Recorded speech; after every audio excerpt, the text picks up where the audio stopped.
Ibihe byiza abakunzi ba Satya TV ndetse na Rwagakoco Live TV tubaye ikaze kuri aya makuru arambuye mugiye kugezwaho nanjye Fred. Reka duhere muri Kongo rero hari kuvugwa yuko FARDC zikomeje guhiga rwihishwa rwose General Omega wa FDLR ngo imwivugane.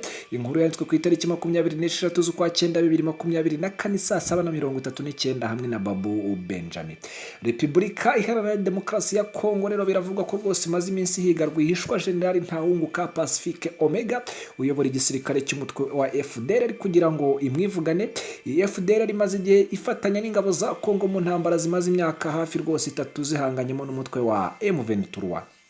Nuko raporo zitandukanye z'impuguke za Loni kuri Kongo zibigaragaza, amakuru avuga ko rwose kuwa 19 Nzeri aribwo umugaba mukuru w'ingabo wingirije w'ingabo za RDC ushinzwe ibikorwa General Major Jerome Chiko Chitambwe yageze i Goma rero rwihishwa aje muri misiyo rwose yihariye yahawe na Felix Antoine Tshisekedi kugira ngo rero rwose uyu mugabo ni misiyo itari yo gukaza imirwano kuri M23, ahubwo bivugwa ko rwose uyu General yaza i Goma no guhiga bukware General Omega usanzwe yarafatiwe ibihano n'umuryango w'abibumbye ndetse n'ibihugu byinshi byo mu burengerazuba bw'isi.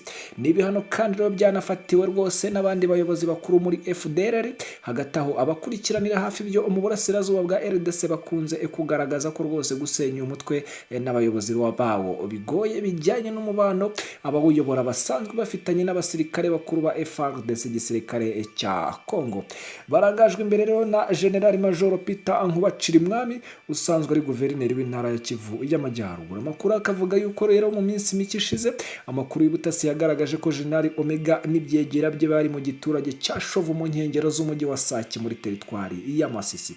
Kuwa kabiri rero w'iki cyumweru bwiza yanditse ko Ishovu na Mubambiro haramutse imirwano na FARDC n'abakomando ba FDLR. Icyakora nk'uko iki gitangazamakuru cyabitangaje, General Omega ntiyashoboye gufatwa nk'uko Africa Intelligence nayo yabyanditse. Amakuru avuga ko inyeshyamba yahungishijwe mbere y'uko abasirikare badasanzwe ba FARDC nabo muri brigade ya 11 bagera muri kariya agace yararimo. Amakuru bwiza yamenye nuko rero Omega yaba yarahungishijwe mu birunga. Kuri ubu rero ibikorwa byo guhiga Omega na FDLR ye rwose biracyakomeje, ndetse General Chiko n'abaofisiye bakuru ba FARDC nk'aba Colonel Serge Monga Anonzo na Donatien Bawire nibo rwose bayiyoboye. Icyakora kuba General Omega yaramenye ko hari abasirikare baje kumuhiga gahunga byongeye gushimangira ko hari imikoranire ya rwihishwa iri hagati ya rwose na bamwe mu basirikare ba FARDC babanje kumuburira. Ibi binashimangirwa kandi no kuba rwose kuwa 20 Nzeri General de Brigade Rusienza bamwitarias Andre Karumu ushinzwe ibikorwa muri FDLR foka yagaragaye igoma ibikekwa ngo rwose yari yagiye guhurirayo na bamwe mu basirikare ba FARDC bakamuha amakuru ahagije. Mu bashyirwa mu majwi rero haza cyane General Chirimwami ndetse n'imikoranire ya FDLR yanemejwe na raporo y'impuguke za Loni.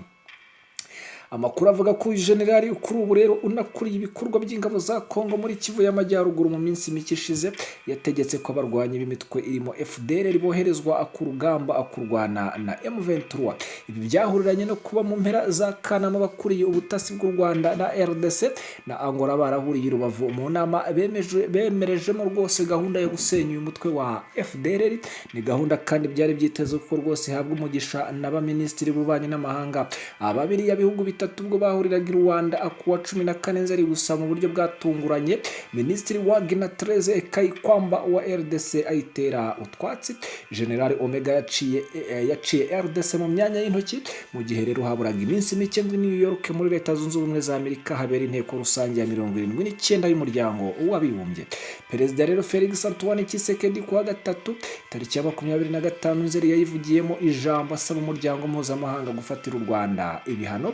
Amakuru avuga ko Tshisekedi yari yapanze kwivugana umukuru wa FDLR kugira ngo azatangarize urupfu rw'i New York ibyari kumubera iturufu yo kwivanaho igitutu Rwanda n'amahanga bamaze igihe bamwotsa kubera gukorana na FDLR. Tshisekedi kandi amakuru avuga ko amaze igihe yotswe igitutu na April Hainisi rwose ukuriye ubutasi bwa Amerika umaze igihe amusaba kwemera ako FDLR igabwaho ibitero ndetse agacana umubano n'uyu mutwe w'abajenosideri. Hanyuma rero na Amerika iri mu bihugu byakunze gusaba Kinshasa ako yajya kumeza y'ibiganiro na M23 ibyo kugeza ubu rwose yanze kubahiriza ahubwo igahora ivuga yuko rwose ihanganye n'ibyiheba abateroriste bashyigikiwe n'igihugu cy'u Rwanda nacyo cyakunze gukomeza kugenda kibihakana ndetse ndetse kigaragaza n'impamvu kidakorana n'uyu mutwe wa M23. Reka tubashimire cyane kubwo gukurikirana amakuru yacu yaragezweho muri aka kanya, tubashimira cyane. Nyagasani akomeze kubahaza ibyiza no kubishimira muri byose.